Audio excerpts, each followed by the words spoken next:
sebagai seorang perempuan, sebagai seorang wanita dan sudah tidak muda lagi, sudah nenek-nenek semua. Tapi kita nggak boleh putus asa. Kita nggak boleh bilang gini, alah, udahlah, udah tua, tinggal nunggu apa bu? Nunggu jemputan, tinggal nunggu. Jadilah kayaknya tanggung lah kalau belajar baca Quran juga.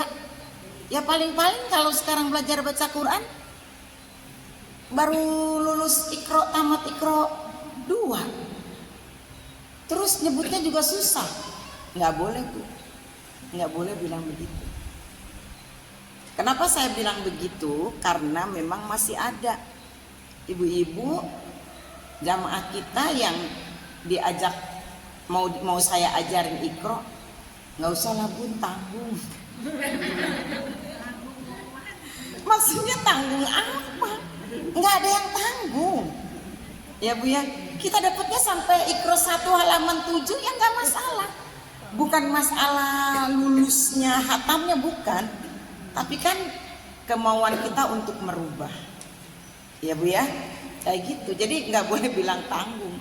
Lah saya mau marah gimana dia bilang tanggung? Ya, mau marah dia lebih tua dari saya.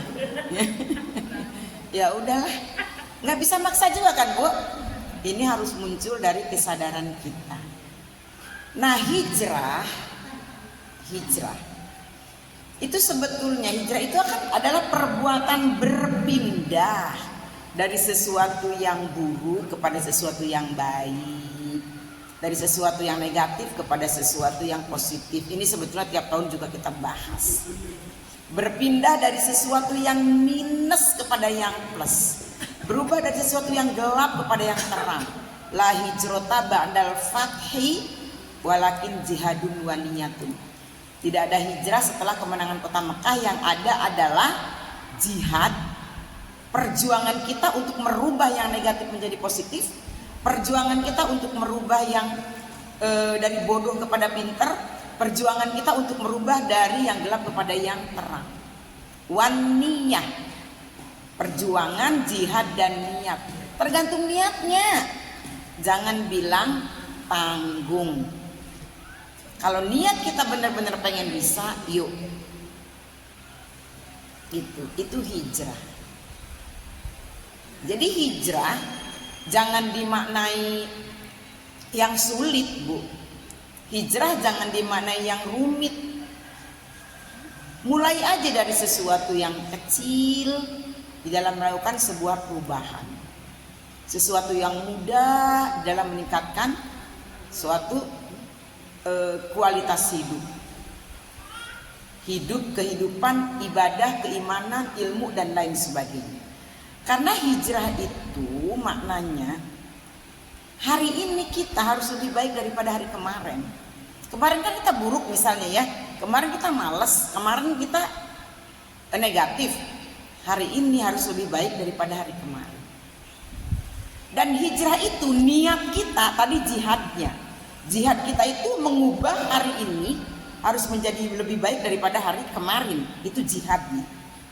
Niatnya kita niatkan, kita azamkan, kita cita-citakan bahwa esok harus lebih baik daripada hari ini. Itu kan sejalan dengan apa yang disabdakan oleh Rasulullah, seperti yang diajarkan oleh Rasulullah kepada kita. Mulai aja dari apa? Dari kehidupan kita sehari-hari. Di rumah, di lingkungan, di komunitas, di majelis, hubungan suami istri, hubungan dengan keluarga, dengan anak, dan lain sebagainya. Mulai aja dari hal-hal yang kecil seperti itu. Kita hijrah. Jangan sampai hijrah marak dengan seremonial. Ibu-ibu pada bawa api, pada bawa obor. Apa katanya simbolnya obor? Supaya semangat kita menghadapi tahun baru itu lebih berkobar. Makanya disimbolkan dengan bawa obor. Tapi nggak semangat, nggak berkobar. Giran ke rumah tetap aja sholatnya males. Tetap aja nggak ada peningkatan baca Quran, tetap aja nggak ada tambahan sholat sunnah, tetap aja ngajinya males, tetap aja semuanya males, kan kayak gitu. Padahal baru pulang pawai obor, katanya biar bergelora, semangatnya berkobar seperti api, memanas. Memanasnya jangan untuk hal yang negatif, memanasnya untuk hal yang positif, itu ya. Jadi ketika ada orang pawai obor pada malam tahun baru, nggak usah dibilang bid'ah juga ya. Maksudnya kan orang memaknai dan menggairahkan, mensupport diri itu kan beda-beda caranya, ya Bu ya. Jadi itu maksudnya mereka pawai obor itu supaya semangat juang untuk menjadi lebih baik di tahun yang akan datang itu lebih bergelora. Harusnya pulang pawai obor itu ya memang tambah bergelora, segalanya bergelora, segalanya menjadi berkobar gitu. Segalanya itu hal-hal yang positif ya.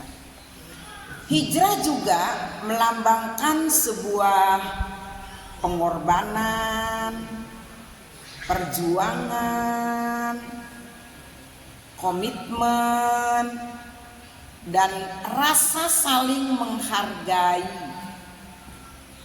Itu juga hijrah.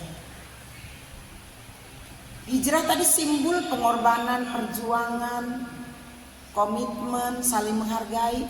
Kan dulu waktu Rasulullah dan sahabat berhijrah dari Mekah ke Madinah, kan banyak yang berkorban, meninggalkan pekerjaannya yang sudah mapan, meninggalkan bisnisnya yang sudah eksis, ya kan? Bahkan ada yang meninggalkan pasangannya saking pengen ikutnya dengan Rasulullah. Jadi banyak yang dikorbankan, gitu, ya. Terus ketika sampai di Madinah, orang-orang muhajirin dan orang-orang ansor, orang ansor itu orang Madinah yang menyambut kedatangan rombongan Rasulullah ya. Orang muhajirin itu orang ikut hijrah dengan Rasulullah. Mereka yang baru datang ke Madinah juga, yang sahabat-sahabat Rasul yang baru datang dari Mekah ke Madinah, ya pasti mereka merintis dari nol lagi kan Bu. Namanya pindah ke tempat baru. Mereka tuh pindahnya nggak kayak kita nyewa truk polisi, nyewa truk tentara. Saya dulu dari Klender pindah ke Tangerang nyewa truk tentara yang gede itu Bu. Tahu nggak Bu? Ya karena kita mah biar ngontrak juga udah ada lemari, udah ada tempat tidur, ember, piring, kan dibawa semua ke Medan. Penuh itu truk tentara yang gede itu Bu. Itu aja kita kayak begitu padahal udah punya modal ya, masih aja kayaknya kurang ini kurang itu. Nah sahabat-sahabat Rasulullah emang waktu hijrah ke Madinah dibawa-bawain semua kayak kita? Ya enggak lah, ya paling mereka membawa seperlunya. Jadi begitu sampai ke tempat baru, mereka betul-betul berjuang dari nol, menata kembali hidup dan kehidupannya, menata kembali hal-hal yang terkait dengan kebutuhan pribadinya, belum lagi nanti kebutuhan-kebutuhan yang lain. Kayak gitu ya. Kita sekarang nggak perlu kita berjuang dari nol dalam menegakkan Islam. Kita tidak juga perlu perjuangan dari nol sambil merintis kehidupan kita sambil berjuang syiar Islam. Enggak, kita mah ya kan tinggal melakukan aja apa yang Allah perintahkan, dan tinggal mengajak aja yang perlu diajak, yang bisa diajak, yang nggak bisa diajak nggak apa-apa. Kita juga kan yang penting mengajak, karena kan orang juga mungkin punya kebutuhan sendiri-sendiri ya Bu ya. Kita nggak bisa memaksa, tapi kita nggak boleh berhenti mengajak kayak gitu ya. Jadi di dalam hijrah itu ada pengorbanan, ada perjuangan, ada saling support, ada saling mendukung. Kita kalau nggak saling mendukung susah, Bu. Ya, Bu. Jadi ketika kaum muhajirin dan ansor dipersatukan oleh Rasulullah dalam Islam, mereka itu benar-benar bersatu seperti saudara. Ya. Padahal tadinya kan mereka nggak kenal, orang Mekah dan orang Madinah tidak kenal. Jadi persatuan itulah yang penting buat kita. Karena tidak akan memperoleh apa-apa kalau selalu disikapi dengan kesenjangan. Seperti itu. Ya Bu ya, kita tuh seperti ini nih. Seperti apa? Seperti jari-jari ini. Jempol, telunjuk, jari tengah, jari manis, kelingking. Ini apa nih? Ini orang kaya nih. Jempol itu orang kaya. Ya, kalau orang kaya kan biarpun gimana-gimana, bagus aja orang kaya mah, bener nggak Bu? Ya, kalau ibu ngelihat orang penampilannya biasa aja turun dari Alphard, jadi ganteng nggak? Jadi ganteng. Tapi ada orang ganteng turun dari, jadi ganteng nggak? Jadi ini orang kaya nih, jempol itu simbolnya orang kaya, pokoknya. Nah ini nih telunjuk nih simbolnya apa? Pemimpin. Pemimpin. Terbalik kayaknya. Terbalik. Yang ini pemimpin nih. Jempol tuh pemimpin. Ya, maaf. Diralat. Jempol tuh pemimpin. Telunjuk tuh orang kaya. Karena orang kaya mah kalau dia nunjuk pasti pada nurut. Bener nggak? Tuh benerin. Baik. Yang ini kenapa miring? Ya Pak, dibenerin Pak. Itu tuh agak dibolongin dikit. Ya siap Pak. Yang ini dikasih itu ya, dikasih semen sedikit. Iya Pak, siap. Yang ini agak dikosongin nih ruangannya. Siap Pak. Kacanya jangan begini siap Pak. Nggak, iya, karena kan punya duit ya kan? Ya iya, dia yang nunjuk, kita siap aja, dia tinggal nunjuk. Coba kalau yang nunjuknya kayak gini, ini tolong dibenerin ya, duitnya dulu sini. Kalau kita yang nunjuk orang nggak percaya, benar nggak Bu? Iya, tapi kalau orang kaya, iya, dia mah tinggal nunjuk doang. Habis nunjuk dia pergi, kagak bayarin. Nunjuk dah. Ini nih tengah nih, ini ulama, ahli ilmu apa saja. Ulama itu ya ahli ilmu apa saja. Ilmu dunia, ilmu akhirat, di tengah-tengah. Ulama itu harus netral. Ya, nggak boleh ulama terlalu ke kanan, ke orang kaya nih. Nggak boleh juga terlalu ke kiri, nggak boleh juga terlalu ke pinggir, nggak boleh. Harus ada di sini di tengah. Ya Bu ya, ulama itu harus netral. Ya, makanya kalau kata Pak Kiai siapa ya saya lupa. Jadi ulama itu nggak boleh nyosor-nyosor ngedatengin para umaro. Apa umaro? Para pemimpin. Kayak gitu. Sini nih pemimpin ya, pejabat nih.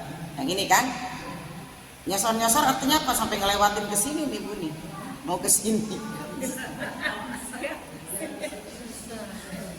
Jauh ya Bu ya, harusnya kan jauh ya, nggak boleh nyamperin karena nanti dia di dalam menyampaikan ilmunya tuh jadi kayak nggak enak gitu. Ya harusnya seperti itu, harus netral dia. Nah ini nih generasi muda ya, jari manis, makanya manis aja dia mah, padahal kalau dijilat juga nggak manis ya. Jari manis pemuda, generasi muda mah emang masanya masa yang manis. Dia melakukan apa aja nggak wajar aja, bener nggak Bu? Coba kalau anak muda misalnya generasi muda genjreng di pinggir jalan, kata ibu-ibu, Ya Allah nak, genjreng-genjreng aja. Tapi kan cukup segitu ibu-ibu bilangnya. Ya wajar dia anak muda. Nah coba suami-suami ibu udah aki-aki genjreng-genjreng di pinggir jalan, pasti ibu terlak pinggang. Dia bau tanah, masih genjreng-genjreng di pinggir jalan, gak tahu malu. Kayak gitu kan bu? Iya pasti. Nah yang ini nih perempuan nih, sering dianggap sepele nih perempuan nih, dikecilkan, bener nggak bu?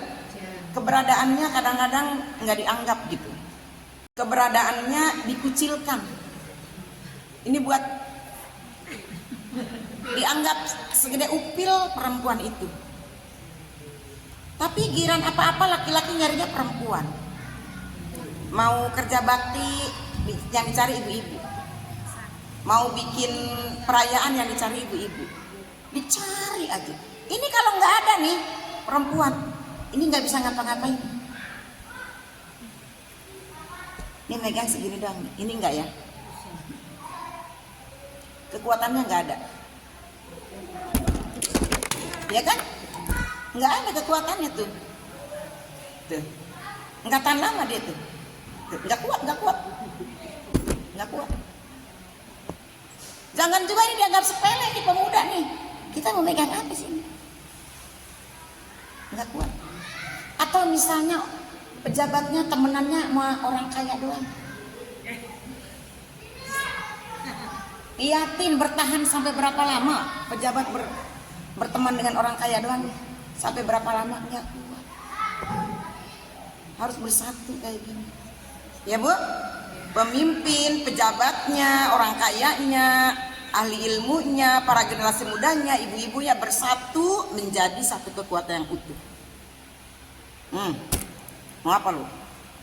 Ya tonjok. Jangan coba-coba salah satu dari 5 ini keluar dari jaringan jari, keluar menyendiri. Nih, ibu-ibunya menyendiri aja nggak bisa, generasinya mudanya menyendiri, pejabatnya menyendiri aja di sini nih. Apa yang bisa dilakukan oleh pejabat nih? Nih, aduh, pejabat sendiri aja nih, nggak butuh orang kaya, nggak butuh generasi muda. Mau apa yang bisa dilakukan? Tuh,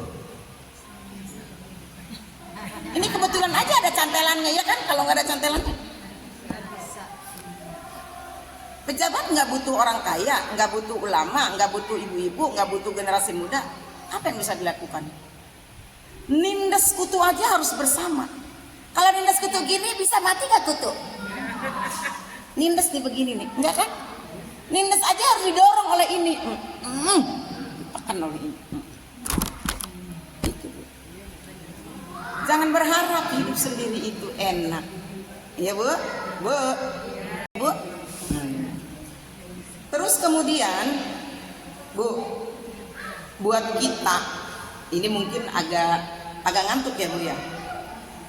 Bu, hijrah buat kita harus kita aplikasikan dalam kehidupan kita sehari-hari. Hijrah, jangan cuma ngomongnya doang hijrah, bikin perayaan hijrah sampai hijriah sampai jor-joran, tapi tidak mampu mengaplikasikannya dalam kehidupan sehari-hari. Apa tadi kita sudah bahas di awal, peningkatan kualitas diri. Tingkatkan kualitas diri kita. Kita harus hijrah dari kemarin yang tidak baik menjadi hari ini yang lebih baik. Kita harus berniat untuk esok yang lebih baik dari hari ini yang kurang baik, ya. Itu hijrah, aplikasi dalam kehidupan sehari-harinya. Yang kedua, tingkatkan kepedulian sosial.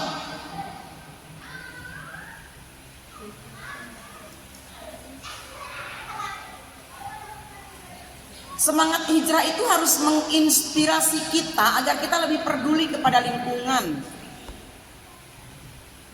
Hijrah itu harus menginspirasi kita. Hijrah itu harus menginspirasi kita agar kita tidak cuek. Agar kita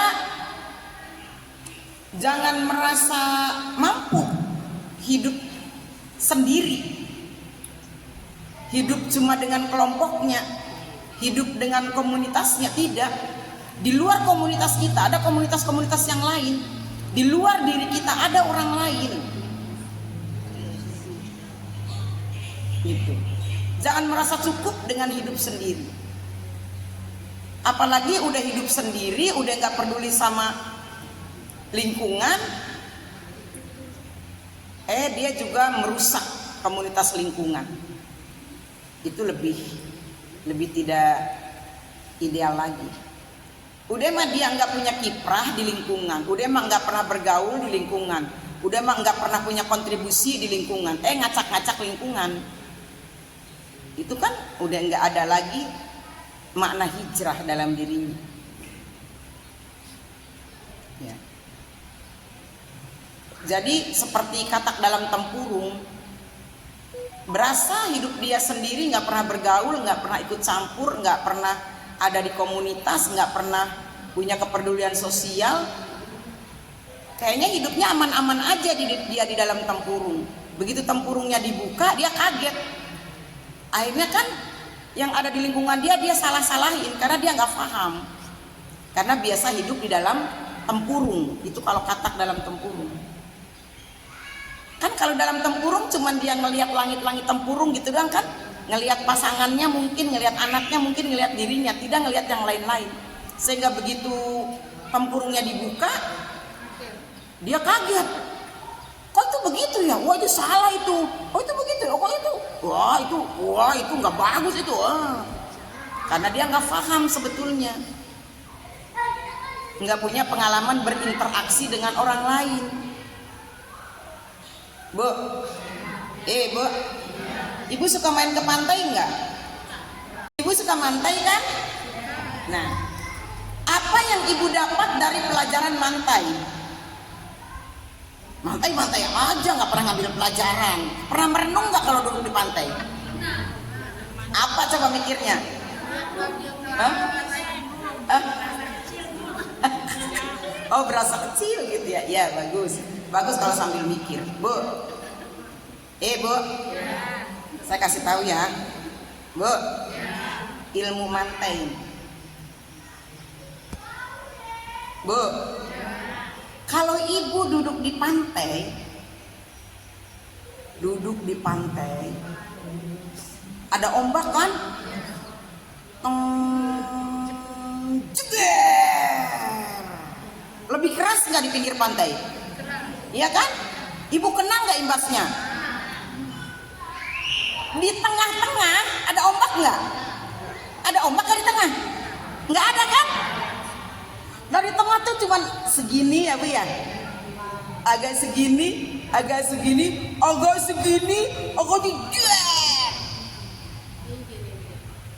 tuh. Artinya apa? Makanya kalau main jangan di pinggir,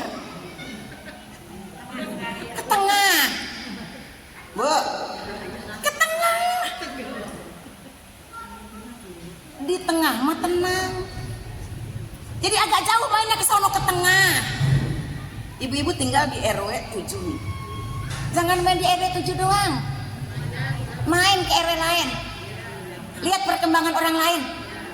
Bener nggak Bu? Biar ibu nggak ketabrak ombak.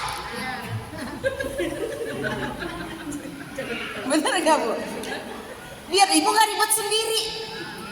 Kenapa ibu bisa ngejungking? Karena ibu mainnya di pinggir pantai. Coba mainnya ke tengah. Ibu akan dapat ketenangan, kenyamanan. Coba, ibu pernah berenang ke tengah laut kan? Agak bisa berenang.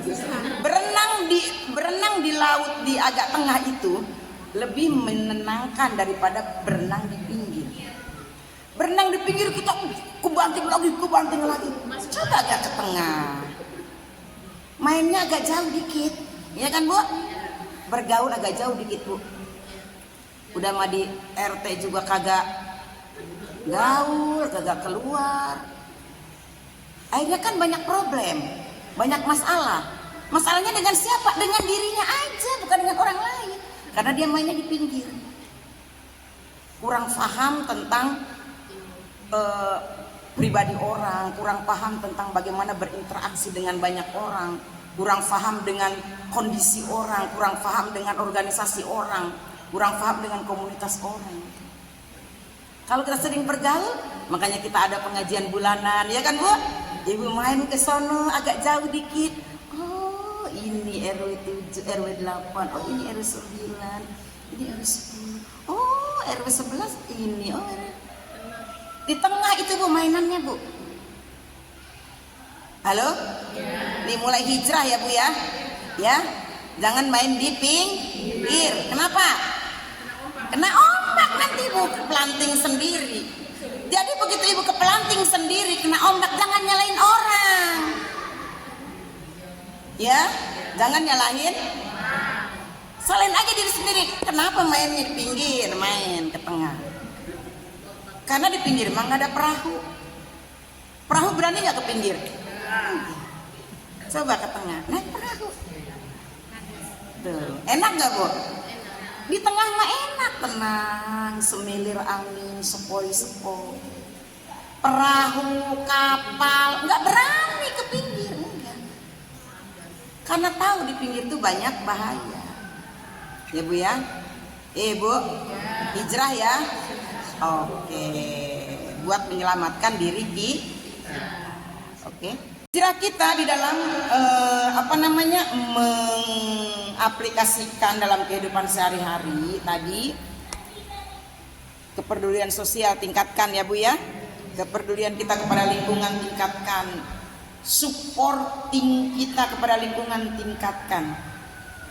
Besok ada sedikit yang akan mengganggu Ibu mungkin, tapi jangan dianggap gangguan. Udah beredar amplop yatim? Sedapatnya, semampunya, sebisanya. Kalau Ibu tidak bisa, tolak dengan tolakan yang baik. Saya kembalikan amplopnya, nggak usah ngomong apa-apa. Ya, kembalikan amplopnya. Ibu nggak ngisi nggak masalah.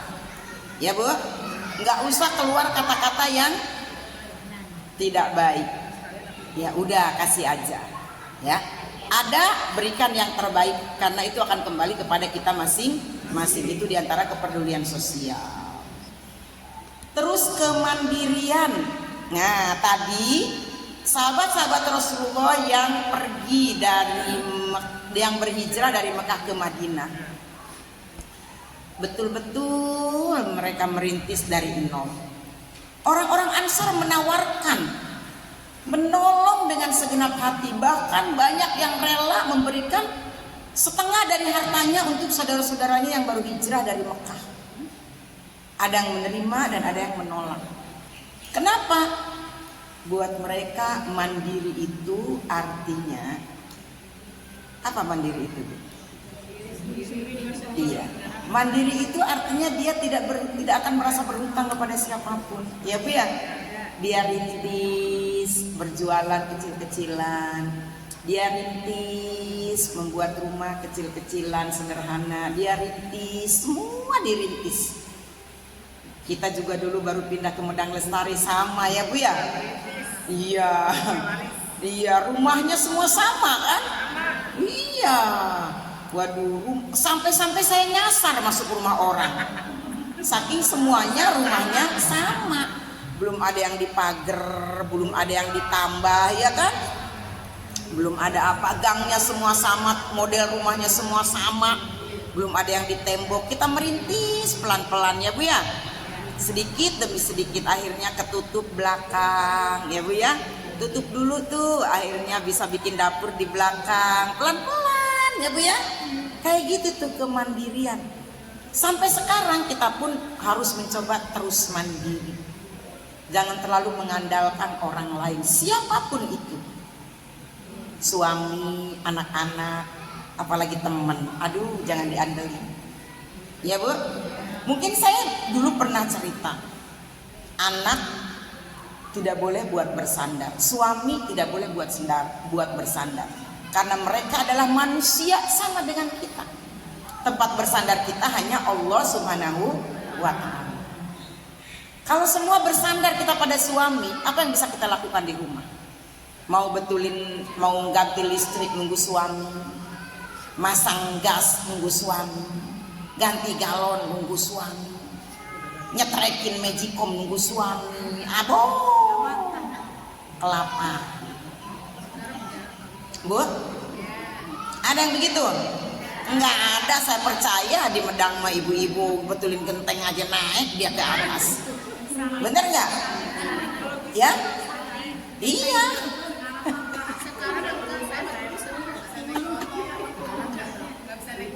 nggak bisa naik motor, harus ya.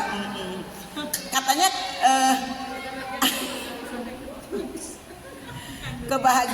kebahagiaan yang sempurna itu istri yang soleh, terus ada tempat tinggal dan ada kendaraan. Ya kendaraan kalau nggak bisa ditaikin gimana?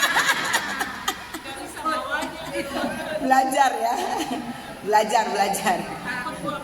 Takut. Oh iya, jangan dipaksa tapi kalau takut ya.